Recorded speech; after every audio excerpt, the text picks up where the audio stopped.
Good day, everyone, and welcome to Wanderlust Wednesdays. I'm Joost Ouendag. It's been a while, but we have the Classic Panama Canal Passage for you today. And if you saw maybe that little intro that we did, the waiting little video, you saw these little trams.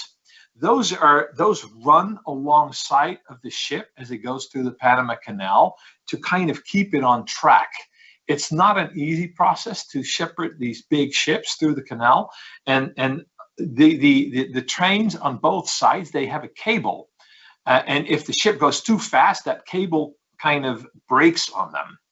And that was just, we'll talk about it a little bit more in a minute. Let's get started, as always, with a little video. The remarkable Panama Canal and the heart of diverse Central America are yours on this fascinating 11-day voyage with Viking. Your journey begins in Florida's Fort Lauderdale. Then you're off to beautiful Key West to explore the home of Ernest Hemingway and the sanctuary where he created some of his greatest novels. You'll also soak up the relaxed atmosphere along Duval Street. Up next, the Isle of Cozumel, Mexico brings haunting reminders of ancient empires, as well as the chance to explore the world's second largest coral reef system. Belize is breathtakingly beautiful. Lush jungles welcome you, filled with the sounds of exotic birds and howling monkeys. And sights like the stunning Mayan ruins of Altunja. Your next stop, the Honduran island of Roatan, brings unspoiled Caribbean beauty, with glimmering white sand beaches and spectacular botanical gardens. A day of sun and relaxation on your Viking ship follows as you make your way across the Caribbean Sea, headed for Costa Rica's Puerto Limon, where the region's majestic natural wonders are on display, along the winding canals and in the villages of Tortuguero. Panama's Caribbean port of Colon offers a timeless window into local culture. At Chagres National Park, enduring traditions can be witnessed firsthand at an Embera village. And the magnificent Panama Canal, one of the world's great engineering marvels, will capture your imagination as your Viking ship makes its way through the mighty locks, before concluding your memorable Viking voyage in historic Panama City, Panama.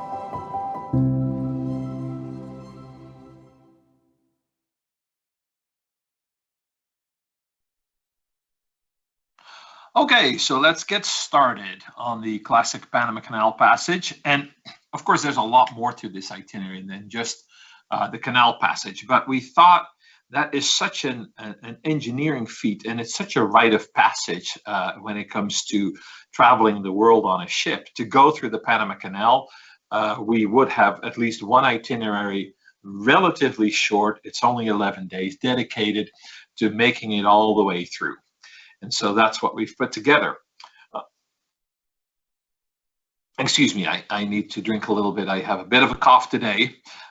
We start in Fort Lauderdale in Florida, and the first port of call is Key West.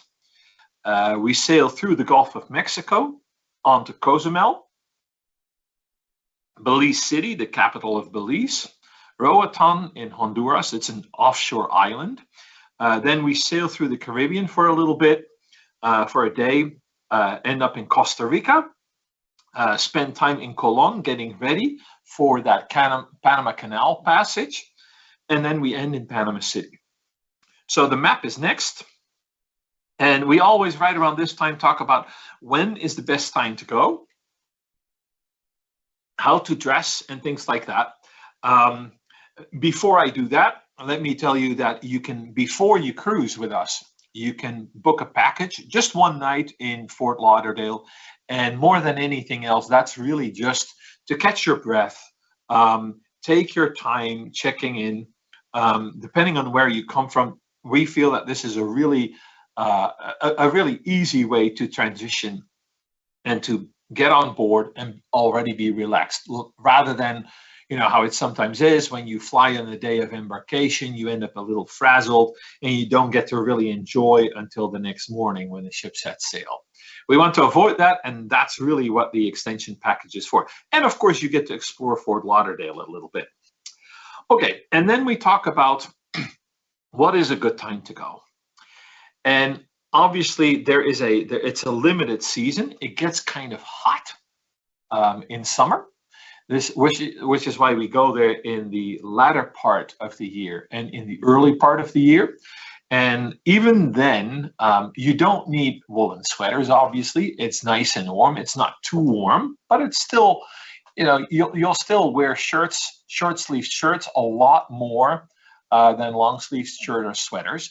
I would always bring something for when it rains, because you're in the tropics and it will at some stage be raining on your head, just an ever so slight little bit.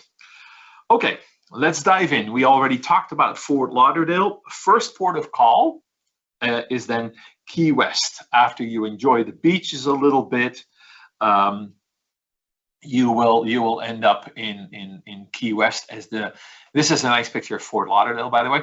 And then when you're getting ready to go, Key West is at the very tip of Florida, if you will, the capital of the Florida Keys, a very laid-back subtropical paradise. This is an image that shows the house that Ernest Hemingway spent an awful lot of time in when he worked in Key West, where he worked, and he also drank quite a bit while he was there. He also, and this gets really interesting, he had cats in his house. And there's a word for it, and the word slips my mind for a moment, but there's a special word for it. These cats have 6 toes. And the cats are still running the place, more or less. They seem to be in charge.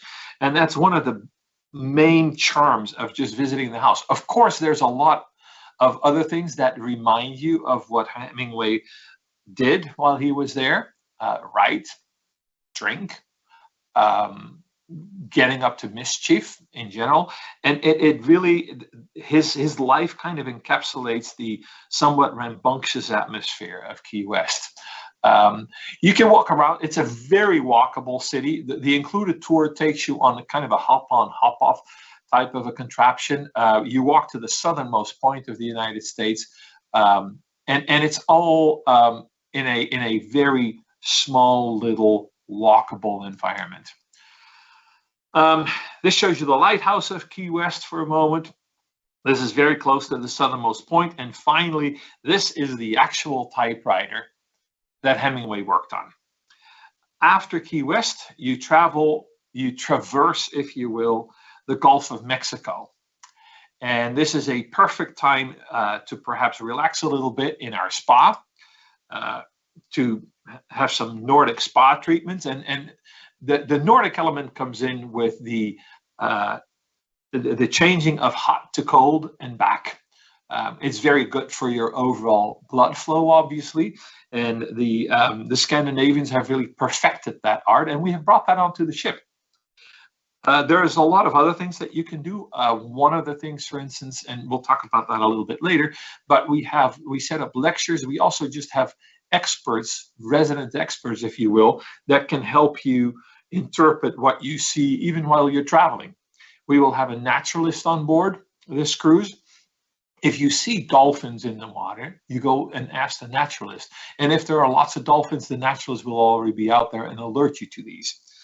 The first stop then across, essentially on the other side of the Gulf of Mexico, is Cozumel. Cozumel is an island off the Yucatan Peninsula.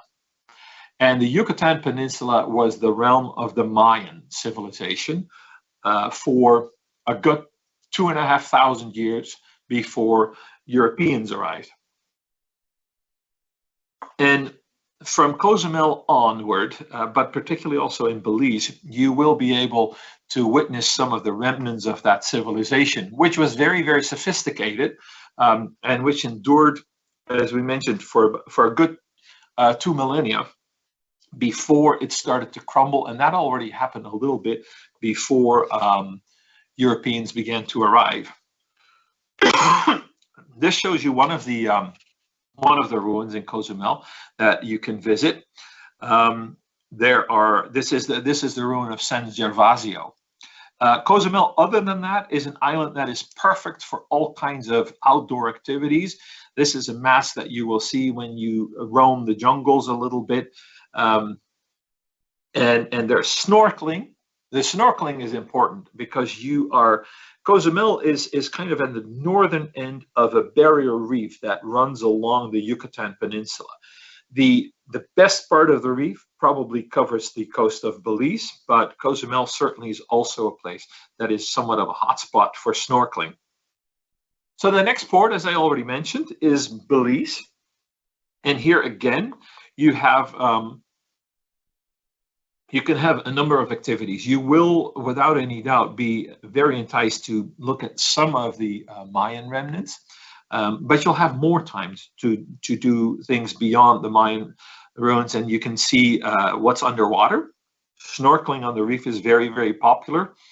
And any of the destinations that we talk about from here on in, whether it's Cozumel or Belize or any of the destinations further down, they're also, of course, if you will, very typical tropical destinations in that there's always an option to just spend a day on the beach. And this is not such a bad idea. It will every once in a while be a little warm. The distances are not great, but you do a little bit of jungle traveling, especially if you decide to visit some of the ruins.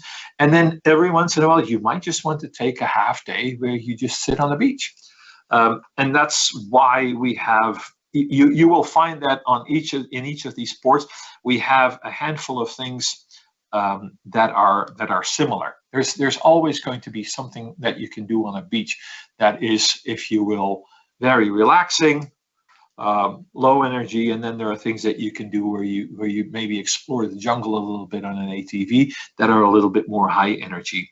And this will allow you to alternate maybe a little bit and set your own pace.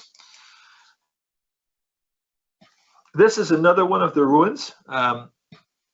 And this one is particularly interesting because it shows this face and some of the very intricate Mayan sculpturing on the face of the pyramids. A lot of this, of course, has over the years disappeared. You can see this on the other, there's about 75% of the pyramids that has lost that surface. But in this particular case, a beautiful bit of it has been preserved, and that's what makes this particular temple this is Altunha, that makes it such an interesting visit. And as I mentioned it, Roatan here in Honduras, that is the third Central American port that we visit. And one of the things that you can absolutely do here is just relax on the beach. But you're also in a part of the world that is very full of flora and fauna and you're in the tropics, so there's quite a bit of rain. There are ideal conditions for a lot of growth. You have very thick jungles, and this is kind of what Roatan is known for. You can visit a botanical garden. You can travel a little bit just in the forest itself, where it gets a little bit more, if you will, a little bit more rugged. Overall, though, the excursions are not. You're not sent into the jungle so much. There is a little bit of it. It never quite gets, if you will, Pirates of the Caribbean wild. There is the Tropical Arboretum, the Blue Harbor Tropical Arboretum. That is a very good place to learn a little bit. It's well organized. You have beautiful trails. And it allows you to learn quite a bit about the complex ecosystems of Central America. There's another beautiful picture of what the forest looks like. The monkeys, by the way, it's quite interesting. You will hear them quite a bit more than you will see them. They tend to jump from tree to tree, and that is something that you hear. You hear this constant rustling in the in the forests. And then on occasion, the monkeys are really, really good at speeding along the canopy. They tend to be quite high in the trees. Every once in a while, though, they may not quite get that next leaf or that next strand, and then they'll fall. But they're relatively light. They don't crush to their deaths. They just fall on their heads. And you'll hear this every once in a while. You'll hear like boom.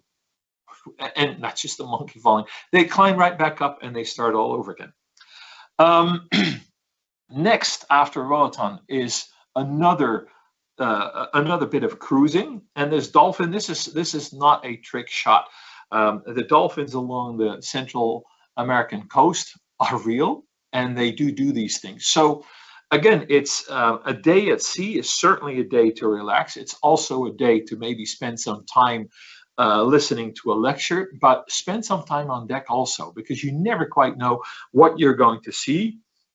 And then when it gets a little too hot outside, or when you've done enough deck walking, you may attend one of the lectures. And we have a little clip, James, to show what that is all about. It's a very important part of what Viking does. So we thought we'd dedicate a little film to it. Viking is committed to the idea of destination-driven learning, and the Resident Historian program offers many opportunities for our guests to really learn and explore and delve into the concept of the place. There's nothing like it in terms of the passion and the excitement that comes with sharing experiences. This is what I love. There are two aspects to the Resident Historian program.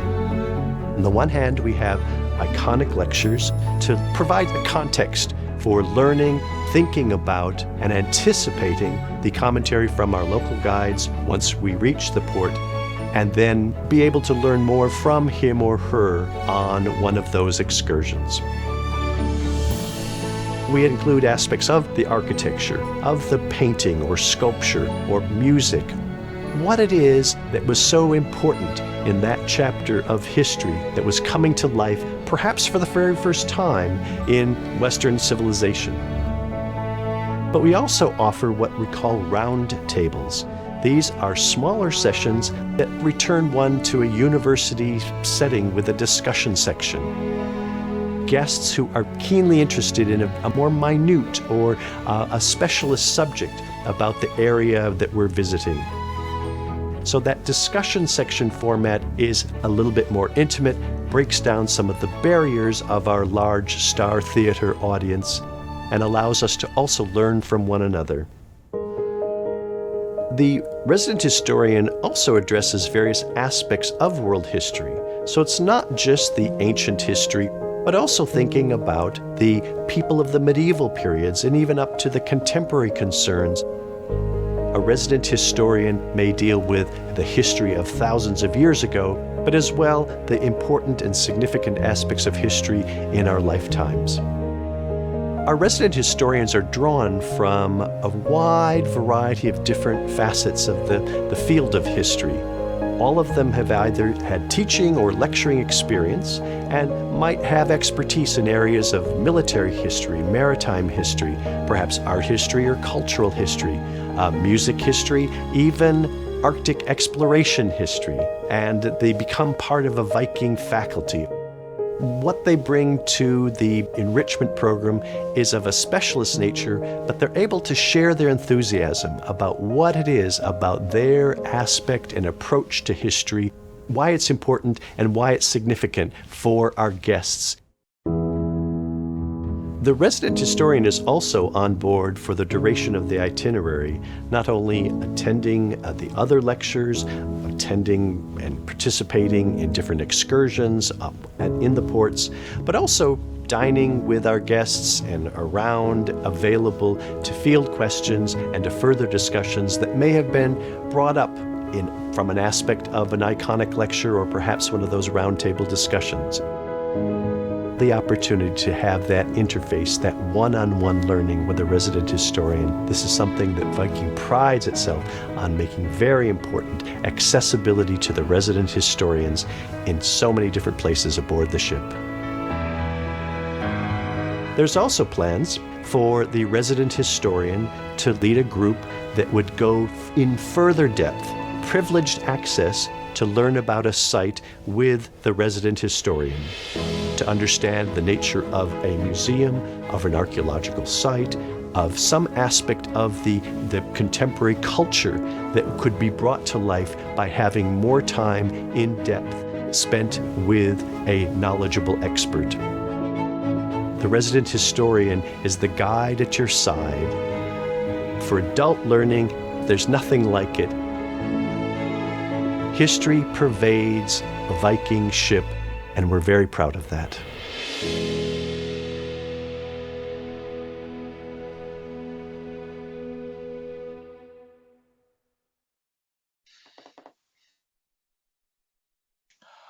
Okay, and then we find ourselves in Puerto Limon in the country of Costa Rica.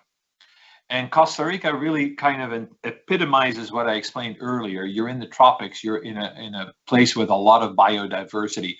5% of all species in the world can be found in that one country, in Costa Rica.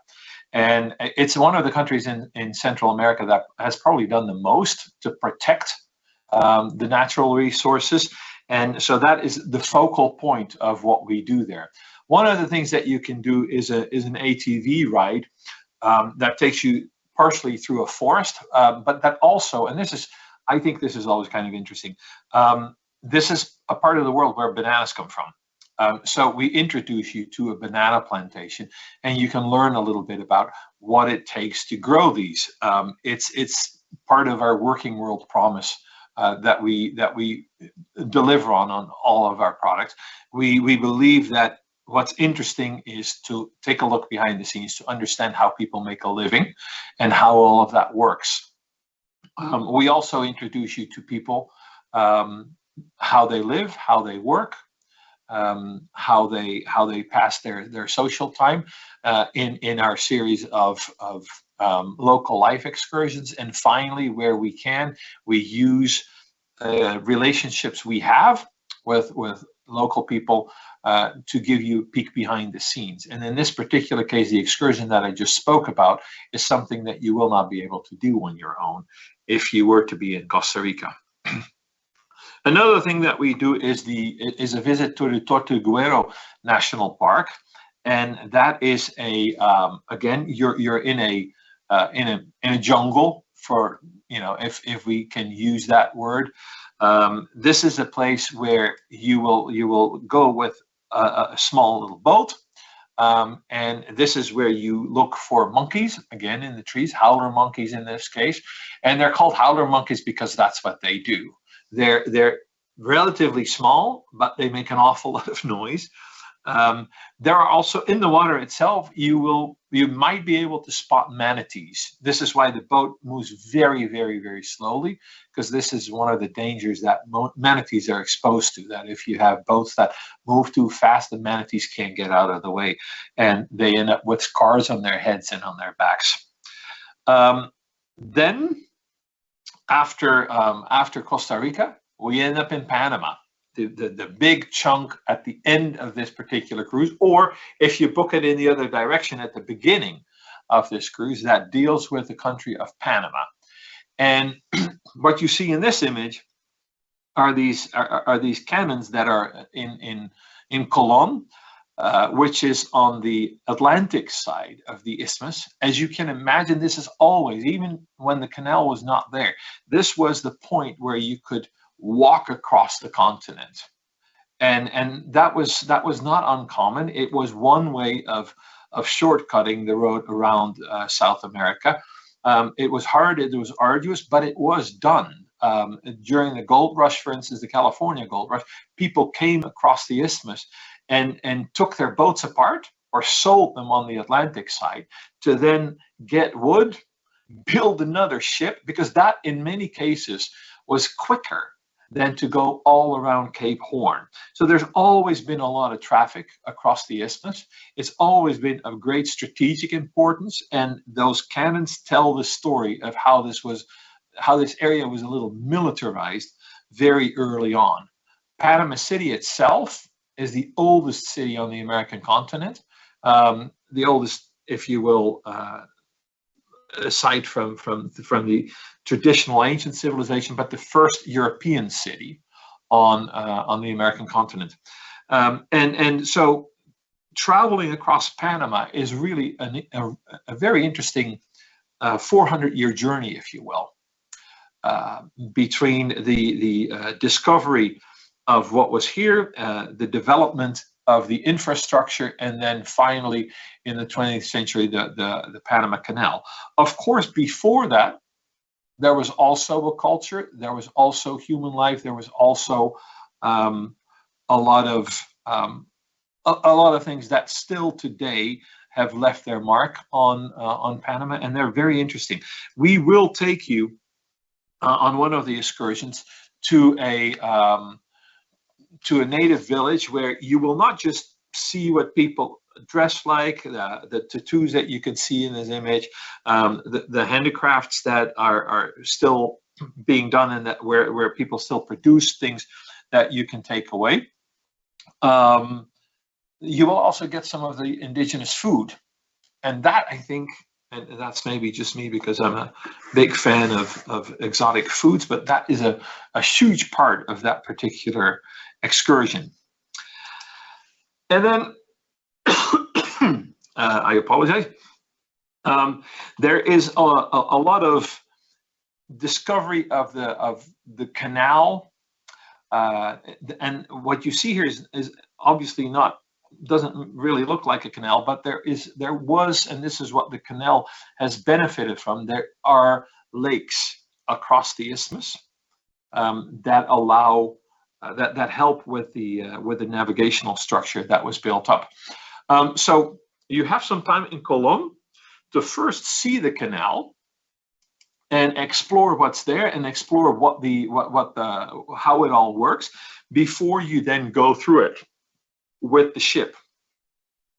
This is an image that shows you what the canal looks like, and there's another image. This next one. This is perfect because it does show these little cogwheel trains that run alongside the ship, and you'll see those when you travel through. Again, they're on both sides, and they keep a cable running between them.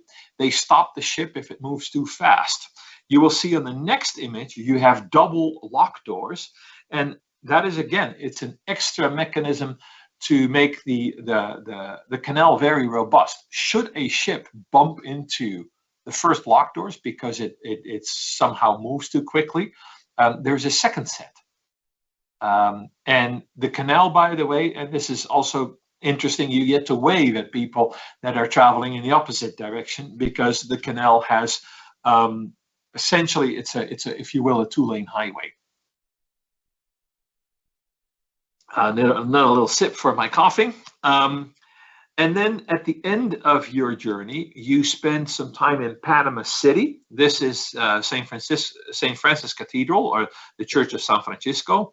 And if you then are done, you will fly back from Panama City to the US. But if you would like to explore the history of Panama a little bit more, you can book a post extension. You can spend an extra 2 nights, and that allow you to really discover the thick layers of history. Panama City is a UNESCO World Heritage Site, and again, that has a lot to do with the fact that it was the first European city in the Americas, but it's the oldest city in the Americas, oldest European city in the Americas, and quite a bit of that has been preserved. It is a city with some very modern, gleaming skyscrapers, but overall, there's also a lot of history that can be explored in Panama City. And that brings us to the conclusion of this quick presentation. And then we have Heather standing by to ask questions, and Lia Da Silva Müller is joining me to answer questions. Hello, Lia. Hi, good evening. Thanks for joining me. Heather, fire away. Thank you, Joost. We'll start with some questions about the beginning of the cruise. So we've got Catherine in Port Jervis in the United States, and she says, regarding the pre-extension in Fort Lauderdale, what time is embarkation and will Viking provide transport from the hotel to the dock? She says she's looking to book this trip for 10 people. Sorry, what was that last little bit, Heather? She's looking to book for a group of 10 people. Okay. Well, yes, the answer is we will bring you to the ship. And the ship, it depends a little bit on the stateroom category, but overall, by midday is when the first people start to arrive, and then your staterooms are ready. We basically have an arrival manifest, and we try to accommodate you as quickly as we possibly can. Perfect, thank you. And Manuela in Annandale, New Jersey, she says, is there a chance to do a longer pre-cruise stay in Fort Lauderdale? You can, but it's not something we offer now. Perfect, thank you, Joost. Some questions now then about transiting the canal. So we have Stephen, he's in Egerton, United States, and he says, to what extent is there ever traffic congestion in the Panama Canal? And how many in the series of locks which can accommodate the larger cruise ships? Okay, so all the locks can accommodate the larger cruise ships. Congestion is avoided by just having a schedule. There is a secret little reason why we spend some time in Cologne at the beginning of the passage, and that is we need to be in position when we're told to be in position. And that differs a little bit, but we have to have an appointment. We go knocking on the first lock door, and if it's not our time, we will not be allowed in. So that avoids congestion. It is quite a trek. It takes anywhere between 10 and 12 hours to make it all the way through. Perfect, thank you. A question here again about the locks. This is from Joan in Roatan in the United States, and she asks, can you explain how the Panama Canal locks differ from the locks on the Danube? That's a really interesting question, because they actually used some of the technology developed in Germany on the Rhine-Main-Danube Canal. They used this to improve handling of the Panama Canal. So essentially, there isn't really a big difference. And on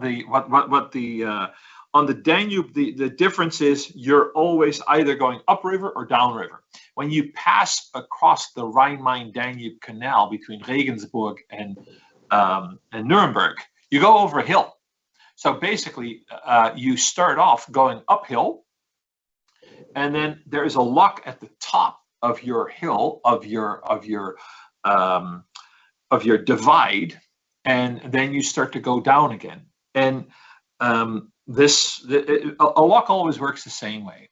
It's a very simple, very basic principle where you use water to elevate a ship. The problem with locks that are over a hill is that the water on that top, from that top lock, flows downhill, of course, on both sides. And eventually you spend an awful lot of time and effort and money on pumping water back up. And the way that the lock was built in the Rhine-Main-Danube, the way the locks were built in the Rhine-Main-Danube canals, they came up with a very nifty system of conserving a lot of that water, so that not so much water had to constantly be pumped up and down. And they with one of the big projects on the Panama Canal, they introduced that as well. That was probably a lot more than you asked for. I apologize.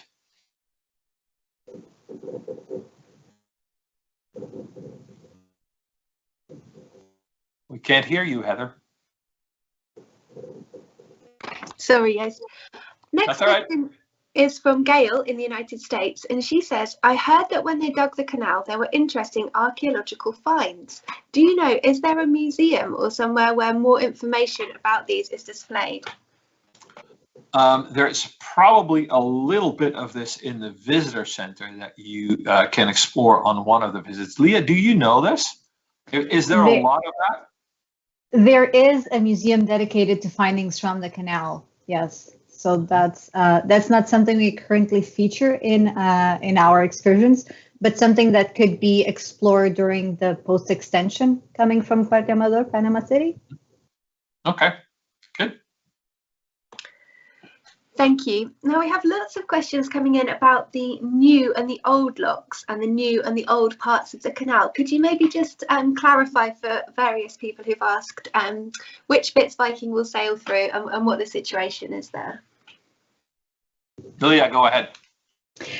So the canal, the original canal still stands, and it's usually the one utilized by cruise ships. The new addition to the canal was designed to accommodate what is called post-Panamax ships, cargo ships of a larger tonnage that need to transit the canal to bring merchandise across.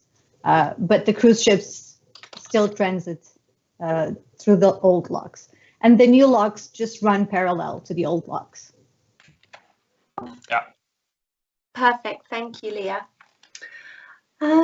Question here is from Sue. She's in Scottsdale in the United States, and she says our cruise starts in Panama City, so she's going in the reverse direction. Will we be going through the locks during the day? Because she says it looks like we depart Panama City late in the evening. You will go through it at least partially during daylight hours. It's always scheduled that way. And that may mean that it's a little later in the day, in the evening, or that you have a bit that is happening early in the morning. You don't have to worry that we're making you miss it. Perfect, thank you. We have Douglas in the United States. He asks, do we need to be concerned about mosquitoes during this journey? A little bit, but that's what you bring your, your eco-friendly anti-bug spray for. Yes, there are.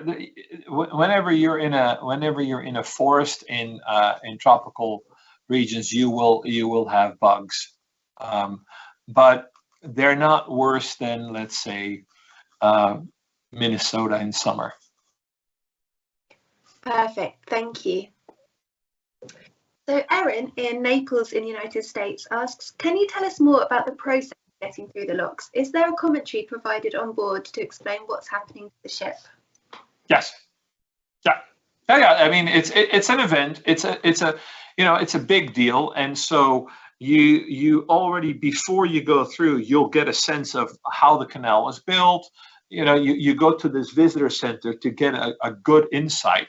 Yeah, you'll become a lock expert by the time you're done. Wonderful, thank you. We've got Marshall here in New York, and he says, you mentioned at the beginning the trams which help stop the ship going too fast through the canal. What is the average speed of travel, and are guests able to be out on deck during the whole journey? Last part first, yes, you can be out on deck. Average speed of travel, I have no idea, really. I just know, we would have to do the math. We know how long the canal is. We know it takes 10 to 12 hours to go through. It doesn't go very quickly. But I don't know the average. Do you, Lia, what the average speed is? I was trying to do the conversion. I know in nautical miles, so it's an average of 50 nautical miles that you can go. There is a minimum that is required by the Panama Canal, and the minimum is 4 nautical miles that you need to do. Okay. All right. So there you have it. Somewhere between 4 and 15 nautical miles. Perfect. Thank you. Slow. It's slow. I think that's all we need to know. Thank you. We have Reva here in Miami in the United States. So she says, we will be joining you on the February voyage. She asks about which side of the ship is best to have a suite on. She says she'd like to see scenery from the balcony as opposed to the ocean view. She says, living in Miami, we see plenty of water.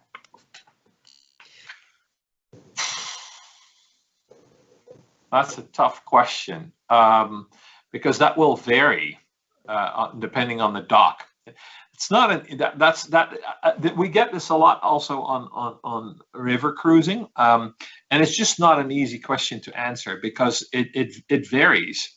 It depends on where you are. So if I tell you to be on the port side, there's a chance that there's something exciting going on the starboard side and vice versa. And I know that that's, you would want an answer that is much more decisive, but unfortunately that's just what it is. That's why we have the sun decks and the promenades, and we want you to walk around a lot. Thank you, Joost. A couple of questions here. We've got Pamela in the United States and also Linda in the United States, both asking, is there any differences between the Panama Canal experience on this itinerary and the longer 14-day, maybe even 15-day round trip from Fort Lauderdale? Lia, if memory serves, that one doesn't go through the entire canal, correct? Correct. The round trip from Fort Lauderdale is a partial Panama Canal transit. Yes. So they go to get unlocked and then turn around. Yes. Perfect. Thank you. And then we have Roger in the United Kingdom. So he says we're going on the 15-day cruise, so that's the longer one, booked for 2023. Which excursions would you recommend on that itinerary? Oh gosh, that's a tough one. I mean, Lia, I'll go first, but then I want to hear you as well. It's very much a personal choice. I think in both Cozumel and in Belize, I would get in as much as I can with Mayan ruins, because then I can focus in Costa Rica and in Honduras. I can totally focus on jungles, on monkeys, on manatees, on flowers, on birds. And then in Panama, I think, as much as possible, you would want to do the you would want to focus on the canal and on the history. I mean, there's a lot of jungle there too. There's bird life and all that, but I would focus there on the role that Panama has played in worldwide ship traffic. That's how I would do it. Your turn, Lia. I tend to focus a little bit more on food. But if we start in Key West, definitely something to do with Hemingway. You could even stop by Sloppy Joe's on your way back to the ship and just have a taste of what was made famous by his name. Cozumel, it would either be the Mayan ruins, or if that's something that you would be interested in, some scuba diving. The underwater life is magnificent. It's one of the best places. Belize as well, being so close to the barrier reef, anything that you do in the water is going to be a win. But then, of course, you have the Mayan ruins as well, which are magnificent, and there's so much history to be learned there. Roatan, you could probably have an easy day. Either go into exploring the fauna and flora by taking one of the tours to Kumbalimba Park or the Arboretum, or you could just enjoy and relax at the beach. And then in Panama and Costa Rica, definitely you would go into the wildlife, exploring the rainforest, exploring perhaps the Indian village. We have some good opportunities there to learn about the local history and traditions. Yeah. I forgot about the reef. Can I change my mind in Belize and say that I'm going snorkeling instead of going to the Mayan ruins? All right, Heather. Wonderful, thank you. We have Moira in California. So just touching on what you said there about the Mayan ruins, she says, I'm interested in visiting the Mayan ruins you mentioned. Can you tell us more about this tour? Is free time included to explore the temples at your own pace? Yes. Now that always, it would be great if the traffic in countries like Belize and in New Mexico was like clockwork. I live in Switzerland, and there it is like clockwork, and that's just not always the case. So we do allow for a little bit of time to explore on your own. That's an important part of it. How much that is always a little difficult to say, because it depends on how much time we spend getting there and coming back. But yes, you want to, where it's allowed, you want to climb, you want to enjoy the view. Some of these really are so tall that you can look over the canopy of the jungle around it. And that's an enormous part of the attraction, of course. Wonderful. Thank you, Joost. Suzanne in Fairfield in the United States says, can you share more information on the snorkeling options? Lia? So your snorkeling options would be better banked in Belize. That's definitely the place you want to go snorkeling. And the boat operators take you as close as possible to the barrier reef so that you get a good look. And during the snorkel trip, there's staff with the guests in the water. They will point out interesting spots. They will identify the marine life that you're looking at. So they're very versed in this type of activities because, of course, it's one of their main highlights in terms of tourism. That would be your best option in terms of going snorkeling in this itinerary. Wonderful, thank you. Teresa in Lake Oswego says, are there any opportunities to go fishing? There is, right? Don't we do this in Cozumel? In Cozumel, we do sports fishing, yes. Yeah. Fantastic, thank you. Tamara in Murrieta in the United States asks, will there be staff on board that speak Spanish? Yes. Because we have people from all over the world. And so you will find people that speak Spanish. You will also find people that speak Tagalog, and you will find people that speak Norwegian and perhaps even Dutch and English and German and Croatian and lots of other languages. Yes. Absolutely. Thank you, Joost. Dennis in Chino Hills, United States asks, will Viking be offering tours during the 2-day Panama extension? Will we be offering tours? Yes. Great, thank you. We've got Mary here in the United States, and she says, I heard recently that seaweed has become an issue in Belize. Do you know about this? Is there a time of year that it gets better or worse? Seaweed, algae, probably more than seaweed, I would imagine. I do not know. I'm sure that those are things that given how important this is to the economy of the country, the government of Belize will do whatever it can to keep that under control. But I'm not aware of this now. Are you, Lia? Thank you. No, but it is a repeated occurrence in the Caribbean Sea due to the warm waters. So sargassum tends to flock towards the beach areas, the coastal areas. But of course, the communities also keep on the lookout, and they do clean the areas fairly regular. Okay. Thank you both. Mohammed in the United States says, we've booked Fort Lauderdale to Fort Lauderdale and we'll be stopping in Jamaica. Any suggestions for things to do in Jamaica? So many.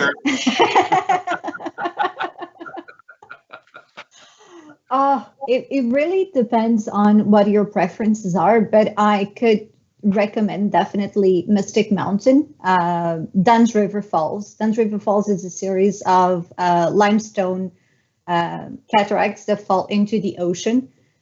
It's just beautiful. And if you're feeling adventurous, you can actually go down the falls yourself, assisted, of course. But that's something that a lot of people find very interesting. I am a fan of the local cuisine, jerk chicken, beef patties, Jamaica is very rich culinarily and culturally, of course. There's a lot of history in terms of the restoration they have done with most of the colonial great houses. And there's of course, amazing beaches if you just want to relax and enjoy. Thank you, Lia. A question here from Wendy in the United States. She says, I'm considering a cruise that would have me in Colon on Colon Day. She says, since this is a holiday in Panama, would there be any excursions that might not be available or likely changes to the itinerary? You know what? That's a really good question. And the answer to that is mostly we often don't quite know, because it becomes a very complex issue. Sometimes you have road closures because of parades or something like that, but it's hard to know exactly, because these events are planned, but they're planned maybe weeks or a few months ahead, not years ahead. The next thing is, we sometimes find that they're great celebrations that our guests can just participate in. And that's actually the majority of them. Yes, your day will look a little chaotic and it might not be exactly what you had in mind, but it's great fun. And then on very rare occasions, and I know only of 2 or 3 times over the last, 6, 7 years, we have celebrations where everyone locally wants to participate, and that means we have a hard time finding drivers, we have a hard time finding guides, but that's very, very rare. Most likely, I would say, if you're there on a day where there's a big celebration, chances are that there are that your tours don't quite run the way they're planned and advertised, and that is a great thing, because usually you end up with some very pleasant surprises. Am I wrong? Not at all. Not at all. You just become part of the party as well. Yep. Yep. Perfect. Thank you both. Question here from Douglas in St. George in the United States, and he says, my wife and I will be on the Panama Canal cruise in October. How many guests will be on the ship, and could you tell us about the choice of meals each day? Sorry, the choice of meals? Yes. Okay, well, how many? The ship holds a total of 930 guests, and we would love, in the wake of the last few years we would love to have as many people on the ship as we can. And then your choices of meals run the gamut of, our World Cafe. Our World Cafe, I think, with our repeat guest, is famous for its sushi and its ice cream and its desserts. It serves food from all over the world, as the name implies, in a self-serve setting. We have the restaurant that is an elegant, classic, maybe classic/contemporary cuisine, and then we have Manfredi's, which is an Italian bistro, which serves food that you would have in Italy. And we have the chef's table that has a revolving menu. That's really interesting, and that's kind of really for a sit-down, somewhat longer affair. And we have Momsen's, and that's where you go for Norwegian favorites, because after all, we're Viking. And there's not a place in the world where you can have better Norwegian waffles on a ship than on our ships. Wonderful. Thank you, Joost. Barbara in the United States asks, is there time while in Panama for a personal visit to the Mount Hope Cemetery? And if so, could directions be retrieved in advance? Or I guess, could somebody on board assist to help her get there? Yes, we could have. Yes, if you know what you want to do and you're on the ship prior to it, we will set that up for you. Yes. Wonderful, thank you. This might be a question for Lia. We have Nicholas in New York, and he says, for those who have been to Key West, Belize and Cozumel before, are there any new excursions or new lectures that we'll be able to choose from on this itinerary?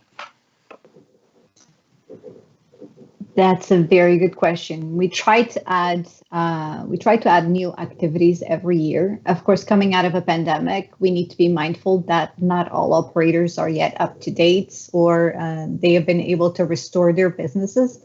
In Key West, we're adding a new bike tour because that's the perfect way to explore Key West. In Cozumel, they have been a little bit busy with the season. Of course, the Caribbean has been one of the first areas to resume cruising, but we will continue to add product, and we'll do so all the way up until opening a short excursion time. So stay tuned on our websites. That's wonderful. And in my Viking journey. Thank you. And the answer might be similar. So we have Douglas in Independence in the United States, and he says they've been told the post-excursion extension in Panama City for the cruise in February 2023 is full already. Is there a possibility of a second group being added? I would imagine so. I check back, because that seems like it shouldn't be that difficult to get you a roof over your head in Panama City. Wonderful, thank you. We'll look into it. Thank you. Then we have Christian. He's in the United Kingdom, and he says, good evening. He's interested in booking the 14-day Fort Lauderdale return cruise, but they can't travel until 2024. Do you know when those sailing dates might be put on sale? Summer of this year. Perfect, thank you. And then we have Jan in the United States, and she's asking, could you comment on the difference between the 18-day Panama Canal and Coastal Holiday cruise and this 11-day cruise? The 18-day, I think, is also, I would need to look it up real quickly, but I think the 18-day is also a partial transit, isn't it? That one No, also stays. I believe that's the one that goes all the way up to LA. Oh, okay. Okay. Oh, the holiday. Sorry, I think I didn't quite understand. Okay, yes. I would say that I think the 18-day spends a little less time in the on the Caribbean side. It's more or less a bit of a matter of taste. You know, the Pacific coast is very different from in Central America. The Pacific coast is very different than the Atlantic coast. If I were really interested in jungles and in critters and in birds, I would probably pick for my, but it's a shorter cruise. I would probably pick the one that we're discussing here, rather than going all the way. From Fort Lauderdale to Los Angeles is really kind of an epic voyage. It covers quite a bit of territory, and it has a lot of diversity. But it doesn't quite dwell as much on the Caribbean. Wonderful, thank you, Joost. We've got Stanley here, who's booked for the World Cruise 2024, and he asks, how many of these destinations will he see? Oh gosh, World Cruise 2024. Lia, are you looking that up? I am, and I believe the answer is going to be all of them. But yeah, that's what I thought. Stay tuned. Yeah. We usually do start our world cruises either from Miami or Fort Lauderdale. So we'll pass all of these ports. Yeah.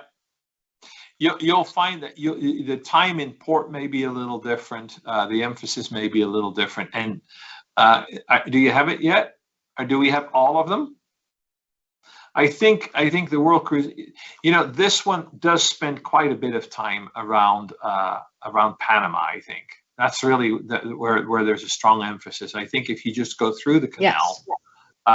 And then you keep going, you have the same experience, but it's maybe a little bit more, focused just on the passage. I think this particular cruise, you have kind of like a supersized Panama dose, if you will. Fantastic. But other than that, you cover the same, right?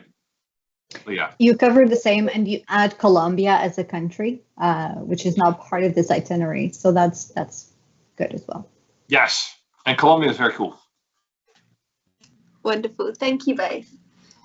Peg in the United States says, we're going in December. When will the itineraries be available on my Viking journey? December, count back about 3 months ahead of time. We're trying to get back to where we were pre-COVID, where it was about, depending on stateroom category, it was 120 days where we started.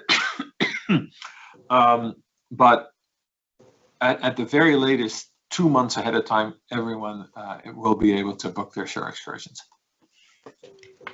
Thank you, Joost. We have Lisa here in the United States, and she says, will the Viking expedition ships ever be going through the Panama Canal? That's a very good question. You know, we have one expedition ship in the water, and Lia just came back actually from the Great Lakes, and I was in Antarctica earlier in the year, and a second ship will premiere in a few months from now, and we have two of them, and they go far, and they cover a lot of different things, and eventually I think we will have a ship that will go through the Panama Canal. Yes. As a matter of fact, I happen to know from a very reliable source that that will happen when the ships from Antarctica start to make their way back up into the Great Lakes already at the end of this Antarctic season. So it will happen, but you'll have to wait a little bit. And it doesn't happen all that often. Wonderful. Thank you very much, guys. I think that's covered most of the questions we've had tonight. We've just got a couple of comments from people who've written in that might like to be shared. So a couple of people have written in to tell us the cats that you mentioned in Key West, they are polydactyl cats. Polydactyl cats, yes. Thank you. Wonderful. And then a comment here, maybe just an important one to share. This is from Barbara in the United States, and she says, just want to say it is important to recognize the contributions of those of Caribbean ancestry to the building of the Panama Canal. My family has that history, and many lives were lost as a result of the perilous work to build the canal. So I'm sure much of that history will be covered during the commentary. Oh yeah. And it's very true. It's a very astute observation, yes. Wonderful. Thank you, Joost. I think that's all we've got time for tonight. And thank you so much, Lia. Thank you, everyone, for watching. And we'll soon see you again.